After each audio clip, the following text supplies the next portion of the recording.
আমার মালিক খালিক রব জানে আওয়াজ দিচ্ছেন, রে মুসা জঙ্গি আবু সালিহ রহমতুল্লাহ আলাইহি, আপনার তাকওয়ার কারণে আজকে আমি এমন একজন ব্যক্তিকে আপনাকে দান করতে চাই, যিনি সারা জগতের মধ্যে বড় পীর নামে খ্যাতি লাভ করবে। আল্লাহু আকবার বলেন। ছোট্ট একজন মানুষ, মাত্র 16, 17, 18 বছরের একজন যুবক। এ আমার যুবকেরা, তরুণেরা, কিশোরেরা, আমার সোনার বাবারা, আমার মাদ্রাসার নিষ্পাপ মাসুম শিশুরা, এই জায়গা থেকে একটু শোনার চেষ্টা করুন। আব্বা জানেরা, আল্লাহ পাক কি শিক্ষা দিচ্ছেন, তাকওয়া কাকে বলা হয়। আল্লাহ বললেন, মালিক খালিক রব বললেন, তোমরা আল্লাহ পাক রব্বুল আলামিনকে ভয় করো, আর তোমরা খবরদার যার তার সাথী হয়ো না, যার তার ডাকে সাড়া দিও না, যাকে তাকে সময় দিও না, যাকে তাকে শ্রম দিও না, যাকে তাকে অর্থ দিও না, যাকে তাকে সহায়তা করো না, যার তার তোমরা সাথী হয়ো না। সাথী যদি হতে হয় কুনু মা'আস সাদিকিন, সাথী যদি হতে হয় আল্লাহর ওলিদের তোমরা সাথী হয়ে যাও। সৎসঙ্গে স্বর্গে বাস, অসৎসঙ্গে সর্বনাশ, জাহান্নামে বাস। কথা বলেন না। সাধুর সাথে চলবেন আপনি বুক ফুলে, যার জন্যই 4000 পুলিশ যদি চারদিকে ঘোরে, কোনদিন আপনার মন নড়বে না, ওই পুলিশগুলো বোধহয় আমাকে খুঁজতেছে। নড়বে? চারদিকে দৌড়াচ্ছে পুলিশ, আপনি একজন ওলির সাথে বসে রয়েছেন। আপনার দ্বারা দেশের ক্ষতি হয় নাই, আপনার দ্বারা জাতির ক্ষতি হয় নাই, আপনার দ্বারা ইসলামের ক্ষতি হয় নাই, জঙ্গিপনা হয় নাই, সন্ত্রাসীপনা হয় নাই, মানুষ খুন হয় নাই, মানুষের কোনো ক্ষতি হয় নাই। আপনি শুধু উপকার করার চেষ্টা করেন। পৃথিবীর যে প্রান্তে আপনি থাকেন না কেন, গোটা জগৎ পুলিশ দিয়ে ভরা থাকবে, আপনার মন নড়বে না। একটি কথাই বারবার মনে হবে, পুলিশগুলো মনে হয় কোনো আসামি ধরতে যাচ্ছে, কিন্তু আমি আসামি না। আপনি 5000 পুলিশ দেখেও ভয় লাগবে না, কারণ আপনি সঙ্গ নিয়েছেন কার? সৎসঙ্গে সঙ্গ নিয়েছেন কার? আপনার কিসের টেনশন? এইটা আল্লাহ বলেছেন, আলা ইন্না আউলিয়া আল্লাহ লা খাউফুন আলাইহিম ওয়ালা হুম ইয়াহজানুন। আমার ওলিদের কোনো ভয় নাই, আমার ওলিদের কোনো চিন্তা নাই। তাই তো বলেছেন আল্লাহ, নাকি? ঠিক না? ঠিক বাবারা? তাকওয়াটা বুঝাই আমি আজকে। তাকওয়া সবারই তাকওয়া জানা দরকার আছে না, নাকি? হ্যাঁ, তাকওয়ার বিষয়টা নিয়ে একটু চিন্তা করুন। আল্লাহ কি বললেন? যে তাকওয়াশীল হও, আল্লাহকে ভয় করো। কাকে? আল্লাহকে ভয় করো। এই আয়াতে কারিমা একজন 18 বছরের যুবক, 17-18 বছরের নবযুবক, এই যুবকে এই আয়াতে কারিমা থিসিস করলেন। এইটা নিয়ে চিন্তা করতেছিলেন। 3 দিন না খাওয়া দাওয়া নেই। 3 দিন। কয়দিন? কিছুই খান নাই, শুধু থিসিসই করতেছেন, আল্লাহকে ভয় করব, সত্যবাদী আল্লাহওয়ালার সাথী হতে হবে। এই চিন্তা করতে করতে 3 দিন পার হয়ে গেল। 3 দিনের পরে হঠাৎ করে ক্ষুধা লেগে গেল। দাজলা মতান্তরে ফোরাত নদীর পার্শ্বে বসে তিনি চিন্তা করছেন। হঠাৎ করে ক্ষুধা লেগে গেল। মনে মনে ভাবলেন, এই সময় যদি আল্লাহ পাক দয়া করে একটু নিয়ামত দিতেন, হয়তো সেই খাদ্যটা খেয়ে আমি ক্ষুধাটা নিবারণ করতাম। হঠাৎ করে দেখা গেল নদীর মাঝখানে একটা ফল ডোবে আর ওঠে। বুঝতে পারতেছেন না? কি বলেন তো? ফল যখন ভাসমান থাকে কি ঢেউ লাগলে ডুবে যায় আবার ওঠে, এরকম না? ওঠে আর ডুবে, এরকম হয়। ছেলেটি ভাবলো যে বাবা এই তো আমার নিয়ামত আল্লাহ দিয়ে দিছে, আল্লাহর নিয়ামত মনে করে তিনি এক ঝাঁপ মারলেন নদীর মধ্যে। ঝাঁপ মেরে দেখে ও খাবার, ওটা এমন এক ফল, আপেল মতান্তরে নাশপাতি, কিন্তু ফলটা 4 ভাগের 3 ভাগই পচা।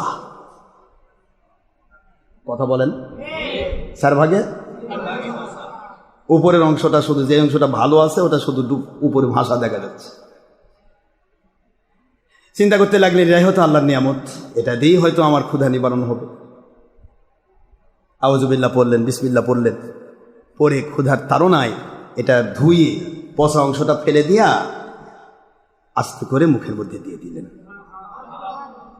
মুখে চাবানোর পরে যখন ভিতরে ঢুকেছে তখন ভিতর থেকে তার যেন আওয়াজ হচ্ছে, ফলটা কার? কয়দিনের দুনিয়াতে এসেছি গো, সামান্য একটু পেট, যা আধা পোয়া চালের ভাত খেতে পারে না, এই পেট নিয়ে আমাদের কত টেনশন, কত অন্যায়, কত অবিচার।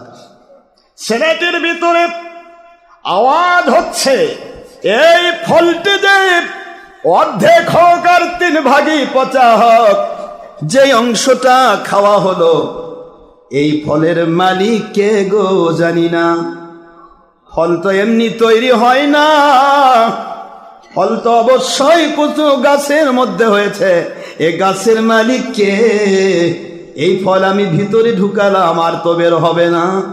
যতদিন পর্যন্ত গাছের মালিককে খুঁজে বের করতে না পারবো, এইটার আমি ফলের হিসাব দায় আমি শোধ করতে না পারবো, ততদিন পর্যন্ত আমি বাড়িতে ফিরব না।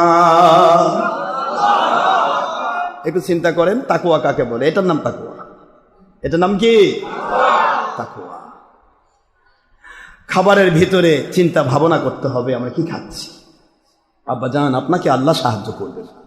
আপনি আমি যেভাবে চলতে চাই আমরা সেভাবে চলতে পারবো, আল্লাহ পাক সেভাবে সাহায্য করবেন। বান্দা যদি খাবার 2 নম্বরই করে কামাই করতে চায়, 2 নম্বরই পদ্ধতিতে আসবে। আর যদি আপনি আল্লাহর সন্তুষ্টি নিয়ে কামাই করতে চান, আল্লাহর সন্তুষ্টির পথে আল্লাহ সিস্টেম করে দেবেন। মানুষ বিভিন্ন প্রকার রেজেক দেন আল্লাহ পাক। বাবাজিরা আমার, ফল ভিতরে ঢুকে গেল, এবার তিনি দৌড়াচ্ছেন, রাস্তার সাইড দিয়ে দৌড়াচ্ছে। খাবার খাওয়ার আগে তার শক্তি ছিল দুর্বল, কিন্তু খাবার খাওয়ার পরে এবার তিনি চিন্তা এসে গেছে, কার খাবার আমার ভিতরে ঢুকলো? মানুষের খাবার পেটের ভিতরে নিয়ে আরে জাহান্নামে যাওয়ার আগে দুনিয়াতে মরতে চাই, কিন্তু মানুষের হক নষ্ট করে মরব না। জীবন যদি চলে যাই যাক, আমি চলে যাব, ওই ফলের মালিককে আমি খুঁজে বের করব। এখানে ফলের মালিক খুঁজে বের করার মধ্যে 2টি কাজ। একটি হলো আমার মালিক বুঝাইলেন, আপনি যখনই ফলের মালিক খুঁজতেছেন তখন আমি আল্লাহর দায়িত্ব হয়ে গেছে ওলি আউলিয়া খুঁজে বের করে আপনার কাছে সাবমিট করা। যার কাছে গেলে আল্লাহ পাওয়া যায়, যার কাছে গেলে নবী পাওয়া যায়। জোরে বলুন সুবহানাল্লাহ। জিরা কষ্ট দিচ্ছে আপনাদের? নবী পাওয়া যায় কোথায়? ওলির কাছে। কথা বলেন না কেন? আল্লাহ পাওয়া যায় কোথায়? কোরআনের মধ্যে, হাদিসের মধ্যে। কোথায় পাওয়া যায়? যেই কোরআন, যেই ওলি কোরআন হাদিস মানে তার কাছে পাওয়া যায়। কোরআন হাদিস মান্যওয়ালার কাছে পাওয়া যায়। কষ্ট হচ্ছে না তো আপনাদের? হাঁটতে হাঁটতে চলতে চলতে হঠাৎ করে দেখা গেল বিশাল বড় একটা আপেল মতান্তরে নাশপাতির গাছ নদীর দিকে ঝুলে পড়েছে। বুঝতে পেরেছেন এটাই হবে সেই গাছ, সেই বাগান, যেই বাগান থেকে ফল পড়েছিল। এই ফলটা আমি খেয়ে ফেলেছি, এই ব্যক্তিকে আমি খুঁজে পাওয়া দরকার। এটার উপর ভিত্তি করে ধীরে ধীরে ফলের বাগানের ভিতরে তিনি ঢুকে গেলেন। ঢুকে যাওয়ার পর দেখা যায় একজন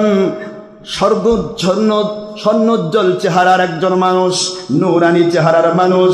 আল্লাহ পাক রব্বুল আলামিনের সাথে যেন গুড কানেকশন। এমন মানুষটি তিনি আল্লাহ পাকের জিকির ফিকিরে মশগুল রয়েছে। আল্লাহর বান্দা আস্তে করে গিয়ে আল্লাহর বান্দার সামনে গিয়ে পায়ের মধ্যে চুমু দিয়ে বলে, আল্লাহর ওলি, আপনার ওই বাগান থেকে একটি ফল ওই পানিতে পড়ে গিয়েছিল। এই পানিটা ভেসে ভেসে ভেসে ভেসে বহুদূর পর্যন্ত চলে গিয়েছে। এর 4 ভাগের 3 ভাগ পচে গিয়েছিল, 1 ভাগ মাত্র ফাঁকা ছিল। আমি ক্ষুধার তাড়নায় গো আল্লাহর ওলি, আমি আপনার গাছের ফল আপনাকে না জানায় খেয়ে ফেলেছিলাম। আমি ক্ষুধার তাড়নায় বুঝতে পারিনি, মেহেরবানি করে মাফ করে দেন। কারণ আমি দুনিয়াতে 1000 কষ্ট আমি ক্ষমা না নেওয়া পর্যন্ত আপনার কাছ থেকে বিদায় হব না। কারণ আমি আমার মালিকের কাছে এত বেশি ভয় পাই, বান্দার হক নষ্ট করে জাহান্নামে যেতে চাই না।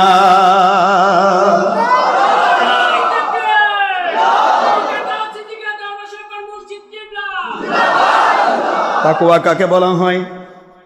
আল্লাহর ওলি চিন্তা করে হযরতে আব্দুল্লাহ সাওমাই রাহমাতুল্লাহ আলাইহি চিন্তা করতেছেন, জীবনে কত ফল পানিতে পড়লো, কত ফল কাক পক্ষীতে খাইলো, কত ফল ভেসে গেল, কত ফল মানুষ চুরি করে খেলো। এটা কোন মায়ের কোন সন্তান রে, কোন বাবার কোন সন্তান? একটা ফল পড়ে গেল, পচে গেল, 3 ভাগ পচা, 1 ভাগ ফল খেয়ে সেই ফলের দায় শোধ করতে আসে। এমন ছেলেটি কে গো, কোন মায়ের সন্তান? এই সন্তান তো হারানো যায় না। আল্লাহর ওলি বলে, বাবাজি তুমি ফল খেয়েছো? জি ফল খেয়েছি। ঠিক আছে, ফল যদি খেয়ে থাকেন, এই ফলের মর্যাদা, এই ফলের কি আপনি দেনা শোধ করতে চান? যে শোধ করতে চাই। যদি শোধ করতে চান, এই ফলের মালিক তো আমি একা নই। এই বিশাল ফলের বাগানটা আমার, যেমন আমার স্ত্রী আহলিয়া, ওনারও তো এই ফলের মালিকানা আছে। ওনার কাছে একটু যাওয়া দরকার। বাবা আপনি এখানে বসেন, আমি ওনার কাছ থেকে একটু খবর নিয়ে আসি, উনি কি আপনাকে ক্ষমা করবেন কিনা। সুবহানাল্লাহ। ফলের বাগান তো যৌথ। আপনারা তো মনে করেন আমার জিনিস আমার, না, আপনার বইয়েরও হক আছে। কথা বলছেন না কেন জোরে? এখান থেকে শিক্ষা, আপনার স্থাবর অস্থাবর সব সম্পত্তিতে আপনার স্ত্রী পূর্ণ অধিকার। আব্দুল্লাহ সাওমাই রহমতুল্লাহ বলেন, আমি আমার স্ত্রীকে এর অধিকার দিই, এইটার মালিক আমি একা না, উনিও তো এটার মালিক। আমি একা মাফ করতে পারবো? চলে গেলেন বাড়িতে। বাড়িতে গিয়ে বলেন, উম্মুল খায়র ফাতিমা, ওনার আম্মাজান আপনার খেদমতে আরজ করব। আমাদের মা উম্মুল খায়র ফাতেমার বয়স কত হয়েছে? বলে 2 বছর। কয় বছর? একটু জোরে বলেন। 2 বছরের মা আমার উম্মুল খায়র ফাতিমা রহমতুল্লাহি আলাইহা, আল্লাহর ওলি নিজের স্ত্রীর সাথে পরামর্শ করলেন, এমন একটা ছেলে পাওয়া গেছে যে ছেলেটা দুনিয়ার কাউকে ভয় পায় না, কাজ করাকে ভয় পায় না, দুনিয়ার কিছুই ভয় পায় না। ভয় একটি, সেটা হলো আল্লাহকে। জোরে কোন সুবহানাল্লাহ। আল্লাহর ভয়ে ভিতর ছেলেটি আমার বাগানের 4 ভাগের 3 ভাগ পচা, 1 ভাগ ফলের দায় শোধ করতে যেতে, ওই ছেলেটিকে ছাড়তে পারবো না। এই ছেলেটাকে আমার মায়ের জন্য আমি কবুল করে নিলাম। আমার মালিক খলিক রব বলে, যে ব্যক্তি আমার কাছে তাকওয়া দেখাই রে, আমি আল্লাহ তাকে জগতের বাদশা বানায়া দে। তার মূল্য বাড়াই দেওয়া হয়। মূল্য এত দূর বাড়ানো হলো, আল্লাহর ওলি চলে গেলেন। বাবাজি আপনি যদি ফলের দায় বহন করতে চান, তাহলে আপনাকে এই বাগানের ভিতরে আপনাকে কাজ করতে বলবো না। পুরা বাগানে যত কাজ হয়, ফল যত লোড আপলোড হয়, বিভিন্ন জায়গায় বিক্রি হয়, এগুলি তত্ত্বাবধান করার জন্য কেয়ারটেকার অফ দিস গার্ডেন, এই পুরা গার্ডেন আপনাকে কেয়ারটেকার হতে হবে। আপনাকে 1 নয় 2 নয় 12টি বৎসর ধরে এই বাগানের দায়িত্ব পালন করার চিন্তা যদি মাথায় থাকে, 12 বছর পর আমি চিন্তা করব আমার আরো কিছু সত্য আছে, তাহলে আপনার ফলের দায় শোধ করে দেব। আর যদি আপনি না করতে চান 12 বছর, বাধ্য করব না, কিন্তু আপনার ফলের দায় আমি শোধ দেব না। চলে যেতে পারেন, আপনি ফ্রি, আপনাকে আমি বাঁধবো না, ধরবো না, আপনাকে কোনো প্রকার দায়গ্রস্ত করব না, কিন্তু ফলের দায় আমি বলেন ধরবো না, কিন্তু ফলের দায় ছাড়বো না। 12 বছর। কত বছর? 12 বছর আপনাকে কেয়ারটেকারের দায়িত্ব পালন করতে হবে। আমার মালিক বলে, ওলি হতে গেলে তো ওলির সোহবত লাগবে। কোন মাস তো জোরা বলেন না কেন? ওলির সোহবত ছাড়া কি এমনি ওলি হওয়া যায়? এবার আল্লাহ পাক তাকে সোহবত দিচ্ছেন, হক্কানি আল্লাহর ওলির সোহবত। আল্লাহর ওলি কত বড় দরজার তাকওয়া শেখ হযরতে আবু সালিম মুসা জঙ্গি রহমতুল্লাহ আলাইহি, এত বড় দরজার যুবক, যিনি হলেন আমার আপনার বড় পীর সাহেবের আব্বাজান। এটা কত বড় তাকওয়ার কারণে বড় পীর পাওয়া গিয়েছে।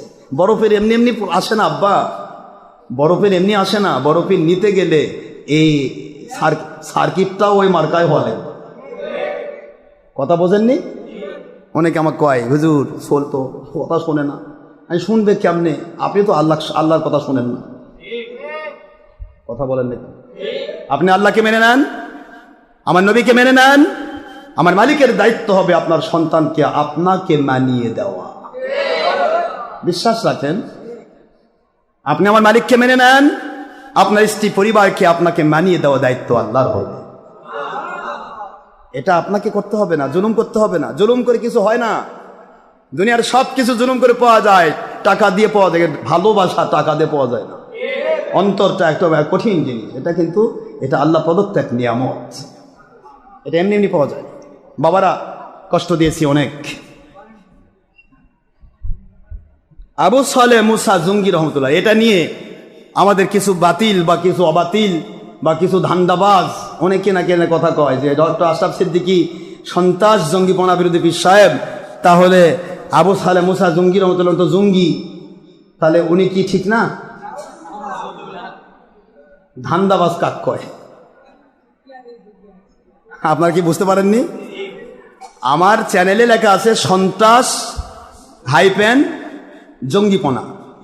ওই জঙ্গিপনা আমি বিরোধী, যেই জঙ্গিপনাকে বলা হয় সন্ত্রাসীপনা। কথা বোঝেননি? সন্ত্রাসীপনার নাম জঙ্গিপনা। এটা যেমন আপনারা অনেকে বলেন জঙ্গি ধরা পড়ছে, ওটা কি মুসা জঙ্গির মতো ওলি? ওটা শয়তান, যারা মানুষ খুন করে, মানুষের ক্ষতি করে, দেশের ক্ষতি করে, জাতির ক্ষতি করে, ইসলামের ক্ষতি করে। এই জন্য আপনারাই আপনাদের পত্রিকায় বারবার লিখেছেন জঙ্গিরা ইসলামের নয়, ইসলাম জঙ্গির নয়, ইসলামে জঙ্গিদের কোনো স্থান নাই। এই কথা যারা লিখলে তারা আবার আমার সাথে তুলনা করতেছ মুসা জঙ্গির সাথে, যে মুসা জঙ্গি আর আশরাফ সিদ্দিকী জঙ্গি বিরোধী পীর সাহেব। আরে রামসাগর, তোরা সবই বুঝিস, কিন্তু আসলে ভিতরে ভিতরে সব বুঝিস, উপরে মানুষকে বুঝতে দিতে চাস না।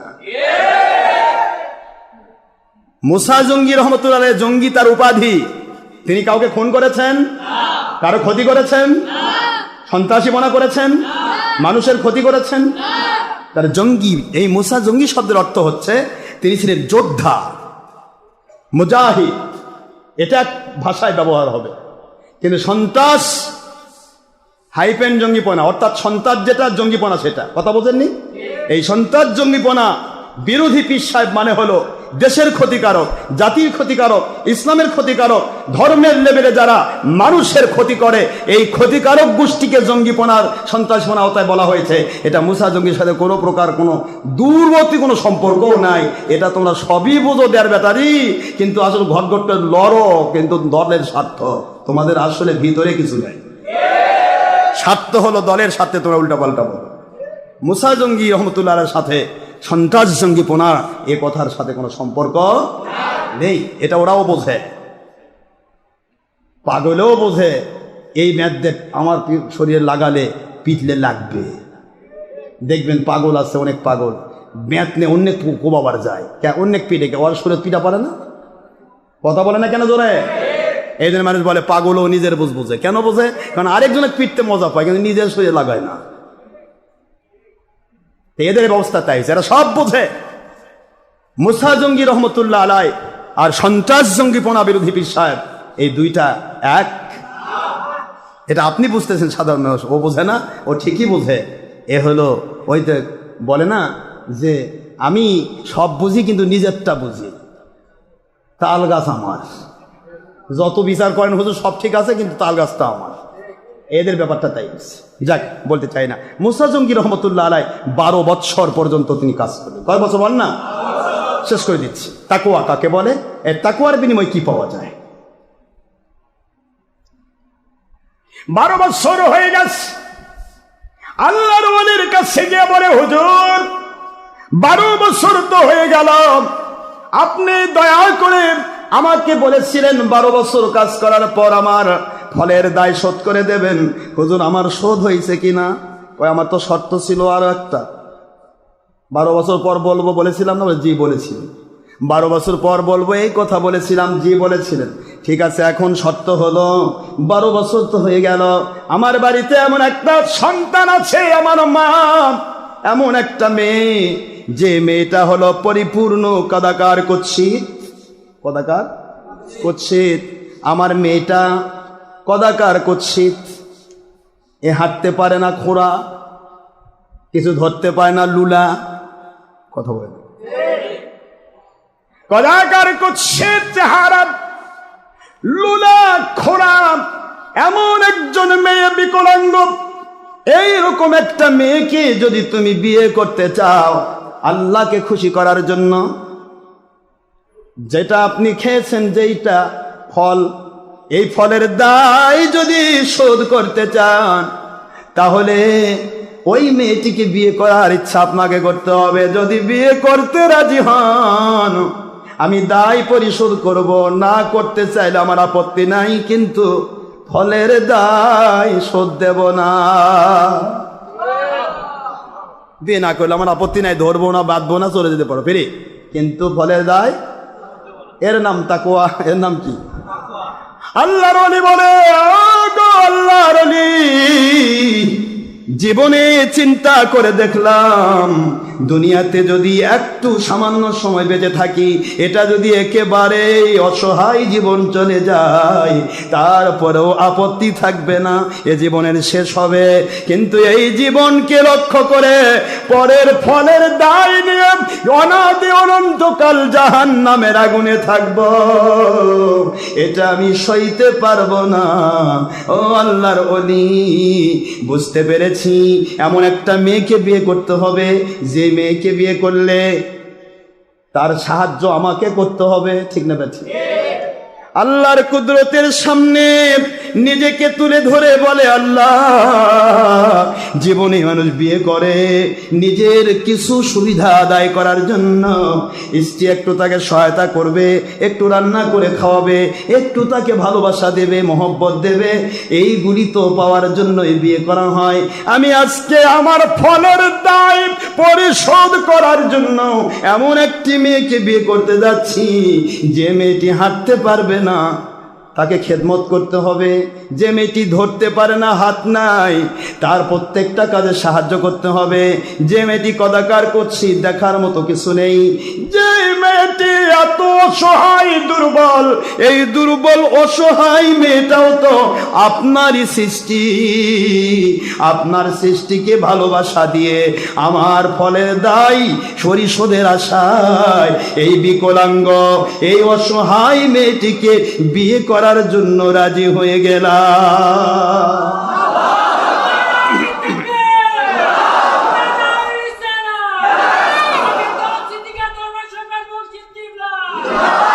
ইয়া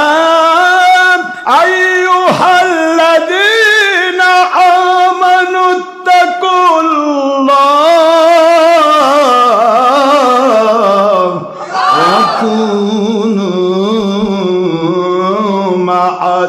সাদিকিন। আল্লাহ বললেন, বান্দারা রে, মুমিন যদি দাবি করো আমি আল্লাহকে ভয় করার মতো ভয় করো, ভয় করার পরে আমি আল্লাহকে ভালোবেসে আমি আল্লাহর রহমত পাওয়ার আশায় হক্কানি ওলি আউলিয়াদের সাথী হয়ে যাও। ওলিদের যখন সাথী হয়ে যায়, ওদের দুনিয়ার সকল জায়গায় গায়বী মদদ নাজিল করা, রহমত নাজিল করা আমি আল্লাহ দায়িত্ব হয়ে যায়। আখিরাতে জান্নাতুল ফেরদৌসে ওলিদের সাথে সাথী বানায়া জান্নাত দান করাও আল্লাহর দায়িত্ব হয়ে যায়। দায়িত্ব তো আল্লাহর। কার দায়িত্ব? আল্লাহ পাকের দায়িত্ব। তিনি গ্রহণ করলেন। এক কথা শেষ করে দিই সংক্ষেপ। গ্রহণ করার পরে বিবাহ হয়ে গেল। বিবাহ হওয়ার পরে তিনি বাসর ঘরে আল্লাহ পাক রব্বুল আলামিন ওনাকে খুশি করার জন্য নিজের বিকলাঙ্গ স্ত্রীর সাথে বাসর করতে যাচ্ছেন। অর্থাৎ তাকে সহায়তা করবেন, তাকে খেদমত করবেন। তিনি হাঁটতে পারেন না, তাকে খেদমত করবেন। তিনি ধরতে পারেন না, তাকে যে তুলে খাওয়াবেন। কথা বলেন না কেন? এক কথায় তার সেবা করার জন্য। উদ্দেশ্য কি? সেবা। উদ্দেশ্য সেবা করার উদ্দেশ্যে তিনি বাসর ঘরে ঢুকলেন। বাসর ঘরে ঢুকেছেন, ঢোকার পরে দেখেন যে মনে হয় আকাশের নিচে জমির উপরে এর চেয়ে বড় চাঁদ আর নাই দুনিয়া।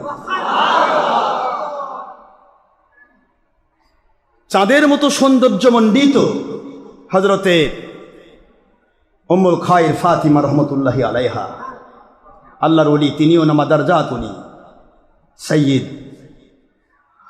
আল্লাহ পাকের হাবিবের বংশধর। তিনি এত সুন্দর, এটা দেখে তিনি চমক খেলেন। একটা চমক খেয়ে যেই মাত্র চেহারা পড়েছে তার দিকে, যেহেতু প্রথম দৃষ্টি পরনারীর দিকে দিলে পরন দৃষ্টিটা হাই থাকলে লো করতে হয় না? কথা বলছেন না কেন? তাকওয়া এবং অলি কাকে বলে একটু তাকান। প্রথম দৃষ্টি পড়েছে, চিন্তা করেছে এটা তো আমার বউ নয়। আমার আল্লাহর ওলি তো মিথ্যা বলতে পারে না, এটা তো আমার বউ হতে পারে না। তিনি বলেছেন, তিনি মুহূর্তের মধ্যে চোখ ফিরিয়ে নিলেন এবং আল্লাহর কাছে কান্না শুরু করলেন, আল্লাহ পাক আমাকে আর কত পরীক্ষা করবেন, আমাকে আর কত পরীক্ষা করবেন। দেওয়া হলো বিকলাঙ্গ স্ত্রীকে, অথচ এখানে আরেকজন পরনারী আমার বাসর ঘরে রেখে দেওয়া হলো। আমার জান যেতে পারে, আমি তার দিকে তাকাবো না। সেদিকে না তাকিয়ে তিনি সিটকে বেরিয়ে এলেন। বেরিয়ে আসার পর দেখেন হযরত আব্দুল্লাহ সাওমাই রহমতুল্লাহ আলাই তিনি তার দরজার পাশে দাঁড়িয়ে রয়েছেন। বাবাজি কি হয়েছে? হুজুর ওখানে কে যেন একটা পরনারী ঢুকেছে। পরনারী ঢুকেছে, এখানে তো আমার স্ত্রী নেই। আপনি যে স্ত্রী কথা বলেছিলেন, আমার আহালিয়া তো এখানে নেই। আব্দুল্লাহ সাওমাই রহমতুল্লাহ তাকে আস্তে করে ডেকে নিলেন, নিয়ে বলেন, বাবাজি আসলেই আপনাকে যা বলেছিলাম তা তাসাউফের ভাষায় বলেছি, আমি তো শরীয়তের ভাষায় বলি নাই। আপনি হয়তো ভেবেছেন যে আপনার স্ত্রী বিকলাঙ্গ। আপনি কি মনে করেন বাবা আপনাকে একজন আল্লাহর ওলি বিকলাঙ্গ একটা নারী আপনার উপর চাপিয়ে দেবে? আপনি কি এটা মনে করেন যে কোনো ওলি আপনার উপর জুলুম করবে? আমি দেখেছি আপনার ভিতরে তাকওয়া, আমার মালিকের পক্ষ থেকে পেয়েছি আপনাকে আল্লাহর ওলি হিসেবে। আমার মার জন্য একজন ওলি তো প্রয়োজন, এই জন্য আমার মার জন্য আমি ওলি সিলেকশন করেছি। কিন্তু আপনাকে শুধু পরীক্ষা করার জন্য তাসাউফের ভাষা আমি কথা বলেছি, আপনি কি রকম মনে করেন। কিন্তু আপনি যখন সব ত্যাগ করে মালিকের সন্তুষ্টির জন্য বিকলাঙ্গকে বিয়ে করার প্রস্তুতি গ্রহণ করেছেন, মালিক খলিক রব আপনাকে ওলি হিসেবে কবুল করে নিয়েছেন। আপনার 12 বৎসরের সাধনা পূর্ণ হয়েছে, আমার সোবতে থেকে আপনি ওলিত্ব পেয়েছেন, এখন আপনি আল্লাহর ওলি হয়ে গেছেন। আমার আল্লাহ বুঝাইলেন তাকওয়ার কারণে একদিকে ওলিত্ব দিলাম, দ্বিতীয়ত এই গোটা বিশাল বড় বাগানের মালিক বাদশাহী দিলাম, তৃতীয়ত আল্লাহ পাকের জমিনের শ্রেষ্ঠ নিয়ামত। আল্লাহ পাকের হাবিব বলেছেন, আদ দুনিয়া কুল্লুহা মাতা ওয়া খায়রু মাতা ইদ দুনিয়া ইমরাতুন সালিহা। সহিহ তিরমিজি এবং মুসলিম শরীফের হাদিস। হুজুর বলেছেন, গোটা জগতের সব কিছুকে আল্লাহ পাক নিয়ামত হিসেবে বান্দার জন্য সৃষ্টি করেছেন।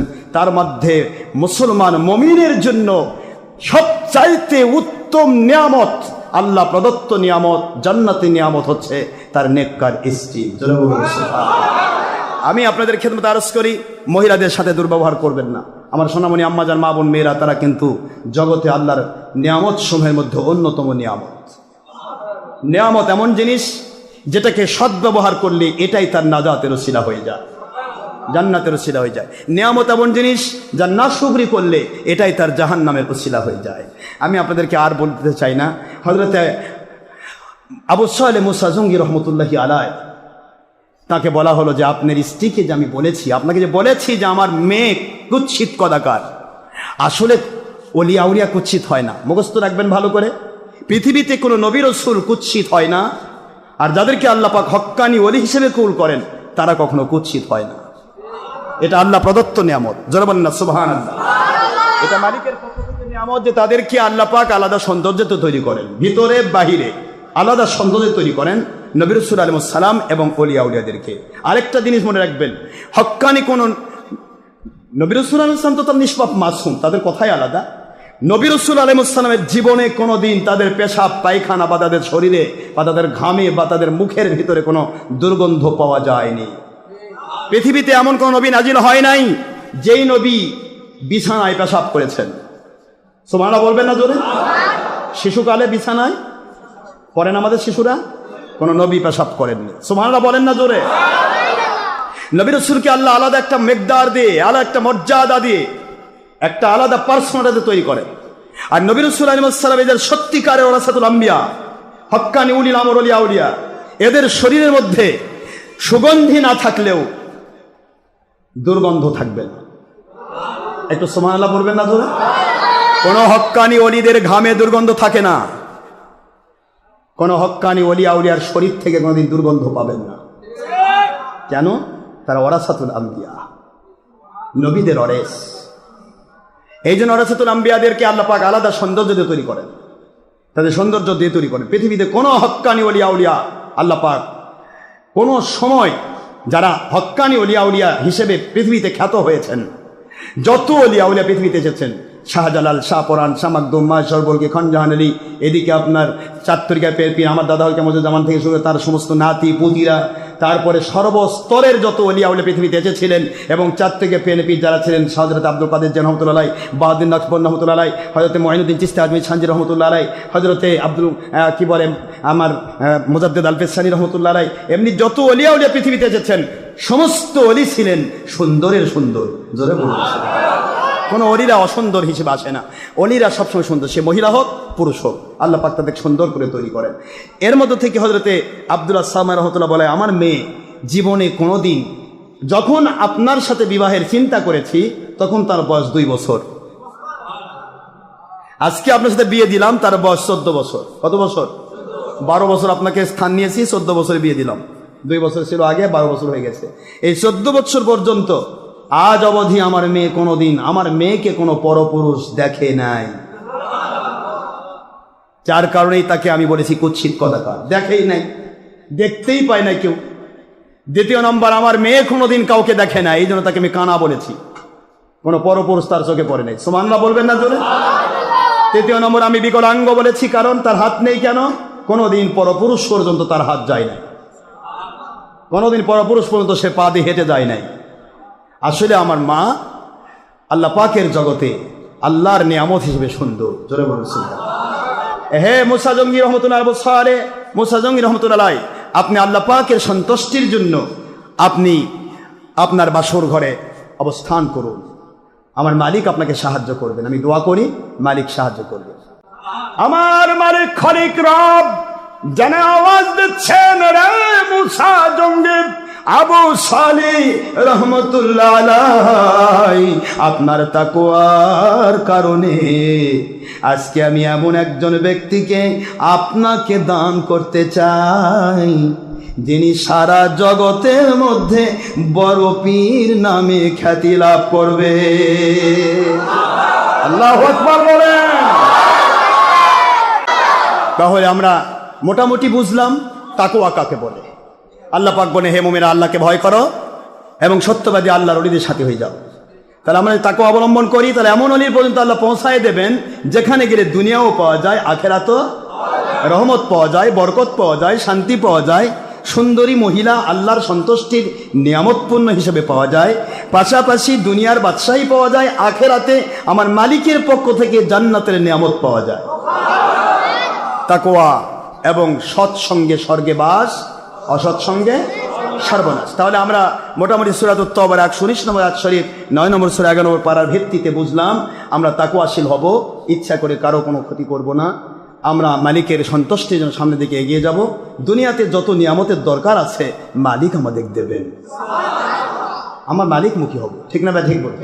মালিক খলিক রব যদি খুশি থাকেন দুনিয়ার সব নিয়ামতই তাঁর, আপনাকে সবই দিয়ে দিবেন যেটা আপনার জন্য প্রযোজ্য, যেটা আপনার জন্য প্রয়োজন দরকার, যেটা আপনি সহ্য করতে পারবেন, এটা আপনাকে দেওয়া হবে। বাবা, আমরা কখনো জুলুম করে কিছু চাইবো না, আমরা জানি না কোনটা আমাদের জন্য অমঙ্গল, যেটা মঙ্গল সেটা আমাদের মালিক আমাদের দেবেন, ঠিক না ভাই? ঠিক বলুন।